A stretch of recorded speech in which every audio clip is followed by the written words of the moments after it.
నెరవేర్చాలని యూఎస్పీసీ నేతలు కిష్టన్న అదేవిధంగా భుజంగరావు డిమాండ్ చేశారు. డిమాండ్ల సాధన లక్ష్యంగా మంగళవారం ఆదిలాబాద్ పట్టణంలోని కలెక్టరేట్ ఎదుట ధర్నా చేపట్టారు. సమస్యలపై పెద్ద ఎత్తున నినాదాలు చేశారు. గత ప్రభుత్వ హయాంలో ఉపాధ్యాయులకు తీవ్రమైన అన్యాయం జరిగిందని, నూతన ప్రభుత్వం ఉద్యోగుల సమస్యలన్నింటినీ పరిష్కరిస్తామని చెప్పి అధికారంలోకి వచ్చిందని అన్నారు. మేనిఫెస్టోలో చేసిన అంశాలను ఒక్కొక్కటిగా పరిష్కరిస్తామని ఇప్పటికీ ఆ దిశగా అడుగులు పడడం లేదని అన్నారు. హెల్త్ కార్డులతో సమస్యలతో పాటు రిటైర్మెంట్ పొందిన ఉపాధ్యాయుల ప్రయోజనాలు నెరవేర్చడం లేదని అన్నారు.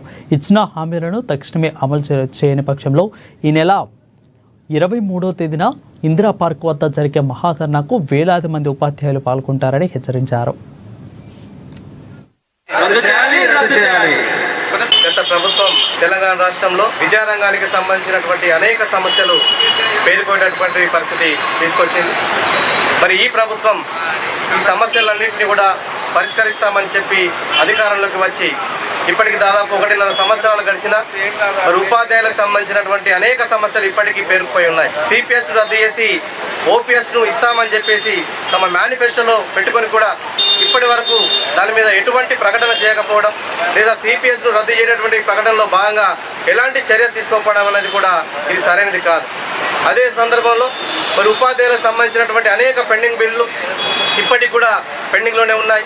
ఎప్పటికప్పుడు చెల్లించాల్సినటువంటి బిల్లుల్ని కూడా మరి పెండింగ్లో పెడుతూ ఉపాధ్యాయులకు అవసరమైనటువంటి నిధులను ఉపాధ్యాయులకు అవసరమైనటువంటి అవసరాలను తీర్చడంలో ఈ ప్రభుత్వం ఇప్పటికీ విఫలమవుతూ ఉంది. అలాగే మరి మనం చూస్తే ఆరోగ్య పథకం సంబంధించినటువంటిది హెల్త్ స్కీమ్లో మరి ఇప్పటికీ ఉపాధ్యాయులకు సంబంధించినటువంటి హెల్త్ స్కీమ్ పూర్తి స్థాయిలో అమలు జరగడం లేదు. ఆసుపత్రులన్నీ కూడా మరి ప్రభుత్వం బకాయిలు ఉన్నాయి కాబట్టి మేము ఆసుపత్రిలో ట్రీట్మెంట్ చేయమని చెప్తా ఉన్నారు. మరి ఇలాంటి పరిస్థితుల్లో ప్రభుత్వం మరి వెంటనే ముందుకొచ్చి ఉపాధ్యాయుల సమస్యలను వెంటనే పరిష్కరించాలి.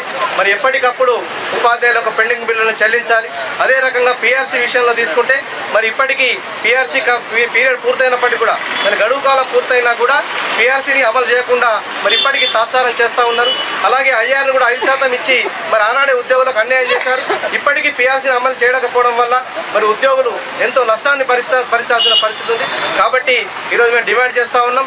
ఈ మా పాంప్లెంట్లో ఉన్నటువంటి మేము కోరుతున్నటువంటి డిమాండ్ అన్నిటి కూడా మరి ప్రభుత్వ పాఠశాలకు సంబంధించినటువంటి ఉపాధ్యాయుల సంక్షేమం కోసం తీసుకున్నటువంటి కాబట్టి ఈ డిమాండ్ అన్నింటినీ కూడా